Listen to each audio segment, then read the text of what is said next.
Welcome to StockOdds Odds and End podcast. This is Dave and Rob getting ready for the week ahead. Good evening, Rob. How's everything?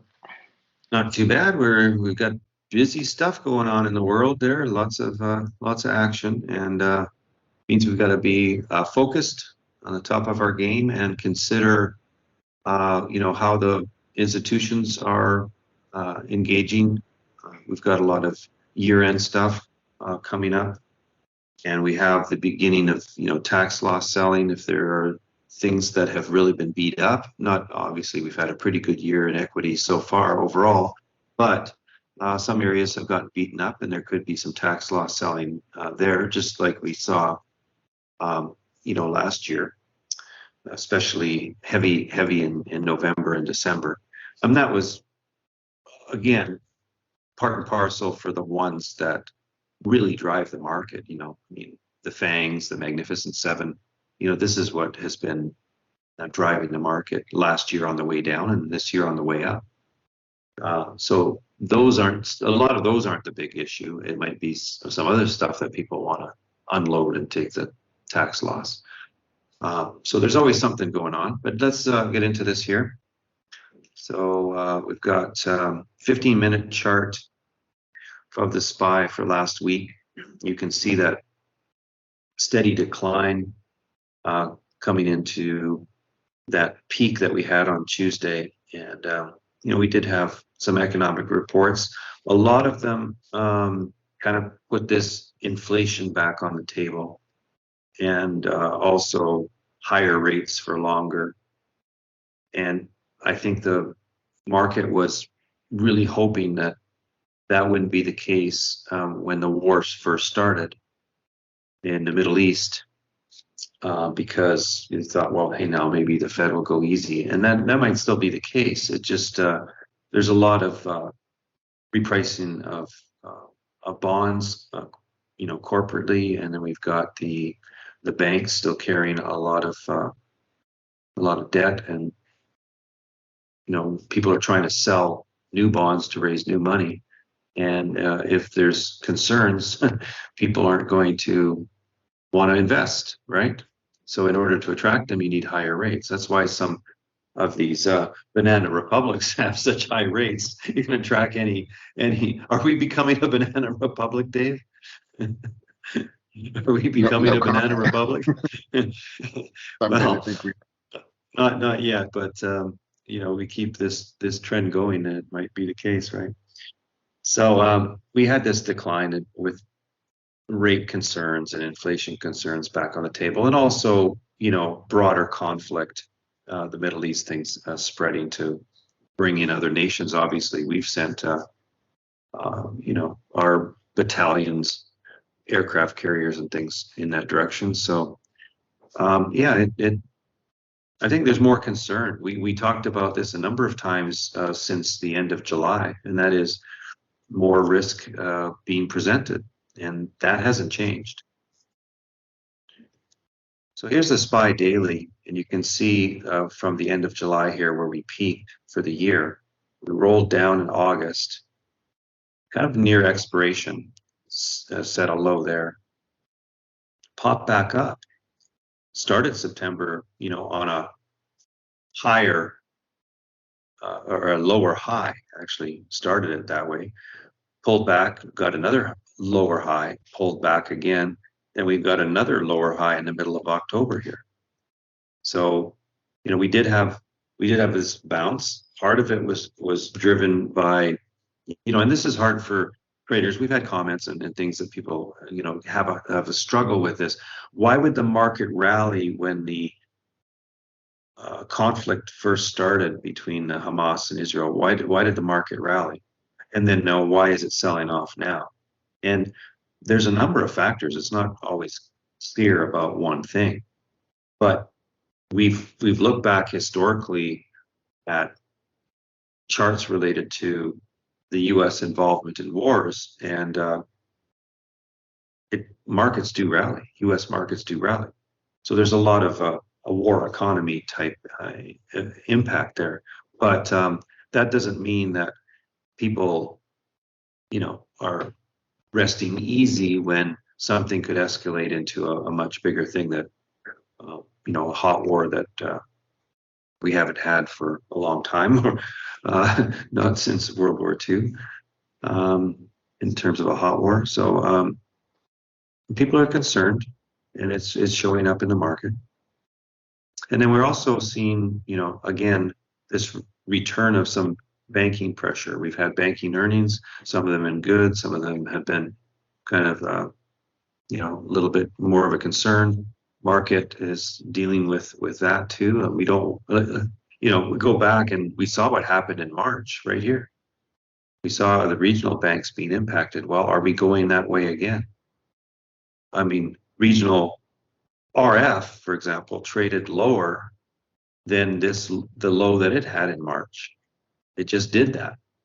So is this the return of the regionals, or is it even worse than that? Is it larger banks that will be impacted? We don't have time tonight to get into that, but it's all related to, the massive rout that we've had in bonds since the Feds were starting the aggressive rate hike in March of 2022, and there's a lot of bonds underwater. So big concerns there. Sector performances for Friday and for the week here, and even for the month, you can see that most sectors have been impacted. Consumer defensive and energy, a little bit more outstanding. And then, of course, Meta, has helped hold up the communication area and some of the other communication companies too. But there's not that many companies involved in communication services either. So it's kind of predisposed to what Meta and Google do. And we've had some pretty good performance there. Here's the sector ETFs. So you can see XLY, discretionary, being hurt the most for the week. Then the financials, basic materials. That was from the US dollar rising because of the influence of the bonds and the yields, right? So that's why we saw a decrease in basic materials. Industrials, some of the industrials have done pretty good, like Northern Grumman, in the defense area. But again, industrials can represent the market sentiment in a large way, what institutions are doing. A lot of those stocks are widely held. Qs, obviously technology impacted. XLK, the same thing. SPY, the Magnificent Seven within the SPY, certainly under pressure a bit for the week anyway. IWM, the growth prospects underwater. Utilities, they don't do so well when rates rise because, hey, why do you want to invest in something that won't grow and have all the market risk when you can just put it into GICs and things like that? Healthcare holding up better, obviously, and Dow 30 holding up better. XLC, the communications we talked about. And then on the positive side, we have consumer defensive, XLP, and energy. And energy could be attributed to still we're dealing with the OPEC cuts. We've got the war. We have still supply chain, or we have demand with like a lot of things were affected during COVID in terms of the energy distribution and production side too. And so not all of that has come back on even years later here. And so we're still dealing with tight supply and energy. So Friday's map of the market, you can see most things were down, and there was a few little standouts like that Merck, interesting story there. Tobacco PM. And in capital markets, Morgan Stanley and Goldman doing okay for the Friday, but let's roll to the week. And then you see that Morgan Stanley and Goldman were hit hard. Amazon, Tesla in the discretionary area down hard for the week. We have in the defensive. Now, defensive hasn't been that great for the year, and we've seen it suffer a lot, but doing well this week. And this kind of just shows that rotation of capital out of things and into not necessarily leaving the market completely. Otherwise, you wouldn't have any of this stuff green for the week. If every dollar was leaving, you wouldn't have that. So it has to be rotating. Money has to be going out of something and into Coca-Cola and Procter and Gamble, right? Abbott Labs, right? Verizon, AT&T, Netflix. Money has to be going in there. McDonald's, Starbucks, Nike. Again, all these things, even though they're in the cyclical area, if they're selling Amazon and they're selling Tesla and they're selling Booking.com and Airbnb, what are they buying? And this is that study of what's in an ETF and why do they have to act like that, right? So an ETF is statistically muted because not everything in the ETF is always going down. There's a clear example of XLY, and you have some stocks in the XLY are green for the week, and some are red for the week.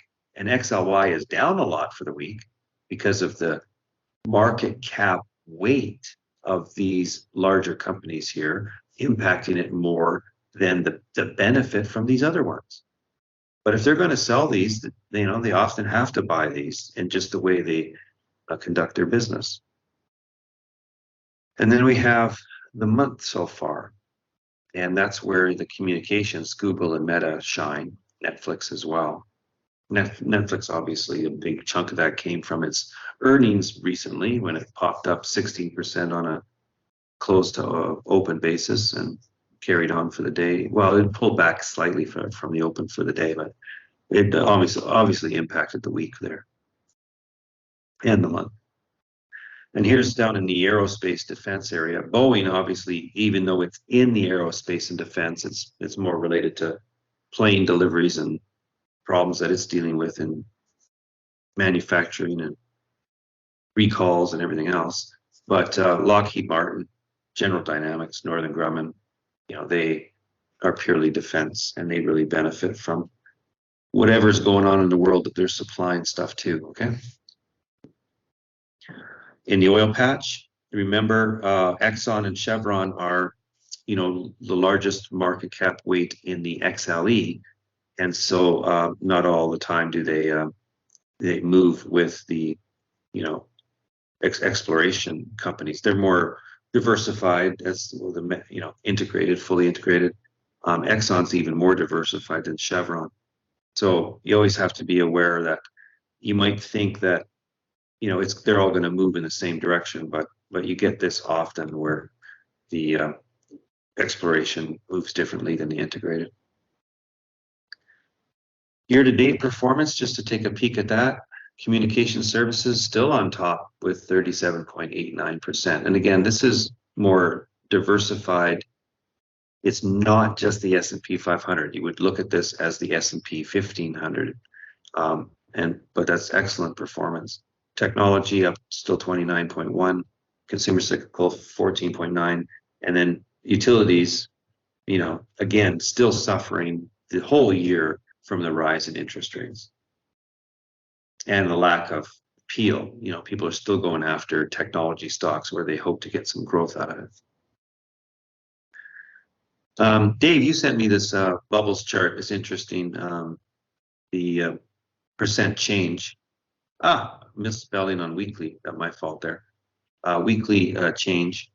Look at the outliers here on we mentioned RF in terms of the regional banking. I mean, it's already trading back below the level that it had in March. But this ENPH and SEDG, amazingly discounted. Any thoughts, Dave? Those are solar stocks. Big, I think, drop in demand. Well, and also they're not able to supply. I mean, it's all great to add it as an assist, as an auxiliary, as a long game and sort of moving in that direction. But in terms of just sheer energy output, and especially when things have been disrupted in the world in that area. It's just not a solution for everything, right? So I can see the lack of demand in that area. Good point. US dollar, that's the hourly. So the last couple of weeks here. And this is the weekly. So we've had this long run here from about middle to end of July until now. We've been climbing.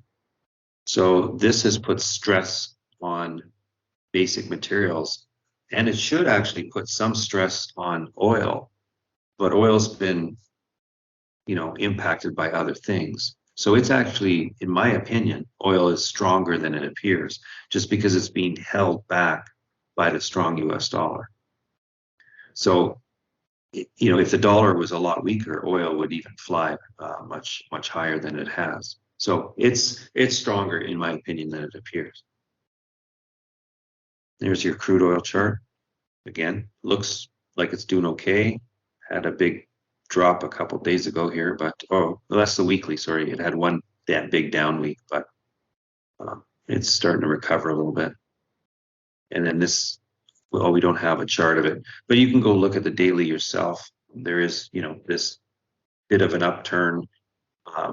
It's not trading anywhere near its high. Still room to move higher, but yeah. Anyway, gold. What do we got here? This is a weekly of gold. So suddenly it came roaring out of the gate when this conflict started in the Middle East here. And it hasn't gone, so that's a weekly. For those 2 weeks, it hasn't gone up every single day uniformly. It's one of those things where the pullbacks, or the days where it sort of started down and went up, or started up, pulled back, filled the gap, or had a reversal, those were the days that were some good buying opportunity. I know gold's luster is definitely changed, since the crypto thing. But in the long game, if there's more and more pressure on crypto through obviously the exposure it's getting through all of the shenanigans that have gone on, you've heard of a lot of them already, FTX only being one of them. But those kind of shenanigans, and also it really blossomed in an environment of low interest rates, free money. That's when those kinds of things really take off, and that's not the case now. There's a much greater degree of hardship or lack of free money, and so gold has lost a lot of its luster and appeal since crypto came on the market. And I don't know that all of it will come back, but right now, when people start to see, conflicts that may escalate, they go back to thinking about, what can I have, a store of value that's not going to be impacted by technology, or by a banking crisis or whatever. So I think there's still some prospects for gold. So I understand both sides of the argument, and, you can probably have good discussions with gold bugs or gold haters, doesn't matter, because I tend to see both sides. There's the daily chart. You can see how we had that pullback in September, and that was really on the prospects of maybe we were going to have a soft landing, everything was going to be okay, we're going to come out of this fine. And then, we started to get a lot more concerns building. October had a bounce in it, but there were still a lot of other things going on, macro, and gold started to shine. So, and the thing is, the dollar is still relatively strong. So gold is acting similar to energy in that sense, where it's moving up in a way that it probably shouldn't with such a strong dollar. So that's an interesting story there. Now, IWM versus SPY for the last 5 days. We could put like the Qs versus SPY or the diamonds versus SPY, all that, but we don't have time for that. But the last 5 days here of October are generally softer. And when does that start, Dave? That starts on Wednesday. Okay, so overall, what it's saying here is that you combine all 5 days and you have very benign performance. The last 3 days are a little bit higher, but the last day pulls it down. So that's why you get this final result of all 5 days. So the strength of each of days 3 and 4. Yeah, and how I would play that is if it does pop up, let's say day 3 or 4, especially day 4, then I would lean on that short into the last day of the month, because that's historically down. And it's interesting that IWM and SPY are, kind of similar in terms of performance there, because they've been acting pretty different all year so far. And IWM is obviously the ones that have been struggling a lot more. But here's the thing. You remember how we've come into November sometimes with IWM. It's been like a rocket ship. So never count it down completely. If IWM is suffering, then it might be a time to buy it too. So, and I think there's been enough studies done about how well the good quality small caps do from, say, a trading perspective, intraday or open to close, than some of the larger bloated type stocks. Would you agree with that, Dave? Yeah, and we've seen that. All right. So what leaps out at you here with the ETFs?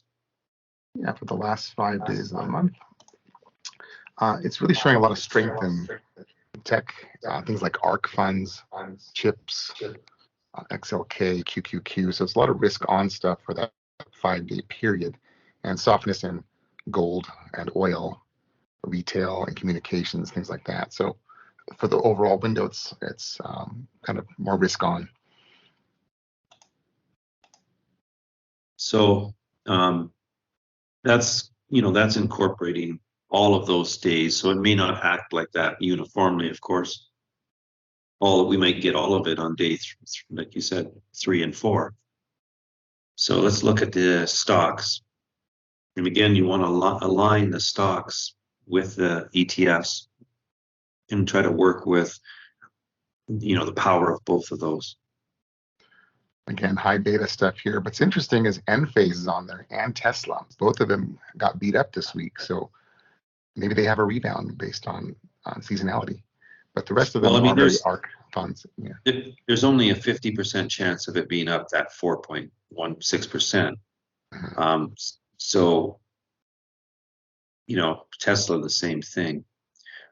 So it's kind of sitting on the fence. I would create if-then statements for them, because certainly it can pack a punch if it is going to move in the right direction for you. So I would use if-then statements. I wouldn't lean on it too heavy when it's only a 50% chance of that outcome.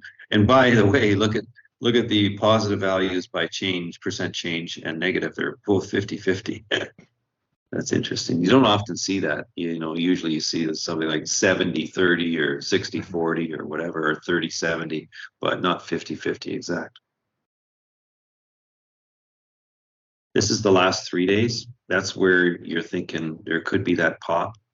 And again, I would focus on the ones that might give the best performance. A lot of chip stocks there, some financials, tech. Yeah, this is kind of strange, though. I'm going to take a look at this, because these percentages here are really strange compared to these ones. Do you see that? Mm-hmm. Like very benign percentages, where like with FXI, you've got minus 2.11, right? GDX minus 1, and so you got some good probability here to be down and some good move. So I would definitely favor the short side. I think we're seeing that element of risk, concern. The sentiment is still bad, so we kind of lean on that. But we also don't allow ourselves to be surprised by when things look at their worst, we suddenly get a rally, right? Right. when sentiment's really bad, we suddenly get a rally. The market likes to do stuff that proves the most of the people wrong, right? It's always that way. It's like when everybody's sure that we're going to crash, then it rallies. But I want to recheck on these numbers here because they seem a little bit strange that they're so small compared to these other ones. This is better here. This is a better balance. The stocks themselves, last 3 days. Yeah, looks like some excellent performances. That FSLR keeps coming up here. Now keeps coming up. So, and then this is skewed for the 3 days on the stocks themselves. It's skewed a little bit more to the long side. And here's, and then we also could do, look at the last day, and the first day. We'll do that next week. So next Saturday or Sunday, whatever we get to the show, we'll talk about the end of the month and the beginning of the new month, because that will be, both of those will occur, and the first Friday will occur next week too. Copper. The reason I got copper in here is it's the thing that impacts you concerning, is there a potential of a recession? So look at it starting to roll to the downside. So the last 3 weeks. So we had the market all year kind of saying that it's going to be a soft landing, everything's going to be fine. And I think we're starting to get more concerns about 2024 to 2025, that we could have some more serious issues in it. Could be, government politics that plays into it. Could be another banking crisis that plays into it. Could be war escalates. Could be interest rates go up further. It could be more defaults, like you've seen in commercial real estate in China, even residential real estate in China. You see some of those same issues in the U.S. Could take hold. So we could have defaults. We could have bankruptcies. We could have consumers starting to finally feel the pinch and not spending anymore. So something's going on here. This is copper's often been an early warning of that. Okay. All right. Talk to us about the economic calendar, Dave. Yeah. So in terms of economic reports this week, not much going on Monday. Tuesday, we have the Case-Shiller Home Price Index. So that's theme for the week as well, housing. And then we have the flash U.S. services for PMI and manufacturing. So that's the other theme, how services and manufacturing are doing for the week. Wednesday, again, new home sales. Thursday, GDP is important to see how hot the economy is staying. Again, some more pending home sales. And then Friday, we have a key one, the core PCE index. That's going to show us inflation data. So the themes are housing data, the services and manufacturing show how strong the economy is, as well as GDP, and then finally some inflation data on Friday. All right, and we have some earnings this week. So you start the month of October on the lighter side, and then you get sort of banks and brokers, and then now we're pushing into even more of the S&P 500 reporting. So any standouts this week? Yeah, there's a lot of earnings, so you have to cross-check your lists against that. But Tuesday, we have Microsoft. That's a big one. And then on Wednesday, Meta. And on Thursday, Amazon. So that's 3 of those magnificent 7 right there. And we had Tesla last week. So this is a bigger week, I think, in terms of earnings. And maybe if they're unexpectedly well, we could see the NASDAQ turn around a bit. But if they're poor, let's see this market go down farther possibly. So there's 3 ones to watch. Okay. All right. Well, lots on the go. You guys can continue on with your research. Maybe we've dropped a few little seeds there, planted them. You guys can water them, see them grow, and hopefully you have a really good trading week. I know it is coming into the end of another month pretty soon here, and Lots going on. So stay on top of it, and we wish you all the best. Thanks. Good luck.